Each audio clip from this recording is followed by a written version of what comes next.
మేము పానీపూరి ఛాలెంజ్ చేస్తున్నాం. చూడండి, మా తమ్ముడు నేను ఛాలెంజ్ చేస్తున్నాం. గెలిచిన వాళ్ళకైతే 2000 రూపీస్. ఓకేనా ఫ్రెండ్స్, మేము ఛాలెంజ్ చేస్తున్నాం కదా, చూడండి. చూసి నచ్చితే లైక్ చేయండి, షేర్ చేయండి, కామెంట్ చేయండి, సబ్స్క్రైబ్ చేయండి, మర్చిపోదు ఫ్రెండ్స్. ఓకేనా?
మా తమ్ముడే గెలిచిండు.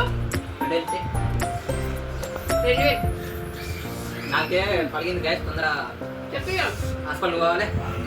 2000 తెచ్చుకున్నాడు పానీపూరి తిని. ఈ 2000 అంటే ఖర్చు అయితే నాకు ఇప్పుడు నేనే గెలుస్తా అనుకున్నా, కానీ మా తమ్ముడు గెలిచిండు. ఓకేనా ఫ్రెండ్స్, నచ్చినట్లయితే లైక్ చేయండి. లేటెస్ట్ గా స్టార్ట్ చేసిన లేటెస్ట్ గా తిన్నాడు. ఓకేనా? ఈ వీడియో లేదు బట్ ఎందుకు వదులుతున్నావు? ఓకేనా? ఈ వీడియో నచ్చితే కనుక లైక్ చేయండి, షేర్ చేయండి, కామెంట్ చేయండి. Okay friends, bye.